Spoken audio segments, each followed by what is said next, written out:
असं थोडं मॅडम म्हणजे की जवळ घेतात गुढीत बसतात आता मुलांचा समोर असतो आणि मग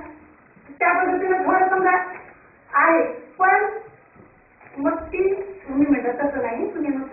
बसायचं मी तर आहेच ना शाळेत थोडी तिच्या मनातली ती भीती सुद्धा दूर करावी लागली आणि बघा कसं असतं निवड एखादा विद्यार्थी वर्गात ऍडमिशन दिलेलं त्या वर्गात आहे म्हणजे त्या शिक्षकांना लक्ष द्यायचं असं नाही बाकीच्या वर्गातील विद्यार्थी काय करतात अशा विद्यार्थ्यांना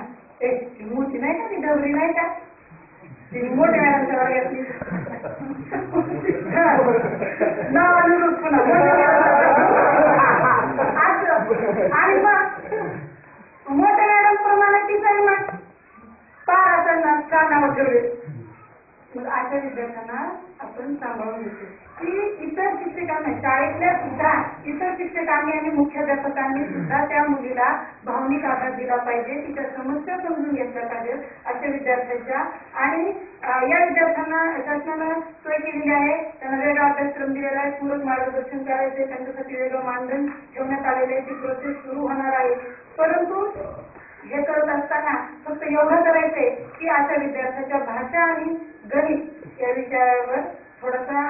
जास्त जोर देऊन त्या विषय त्या मुलांना क्लिअर करायचे कारण भाषा आणि गणित हे विषय जर क्लिअर झाले तर मुलांना व्यवहारातून आणि गोडीतून हे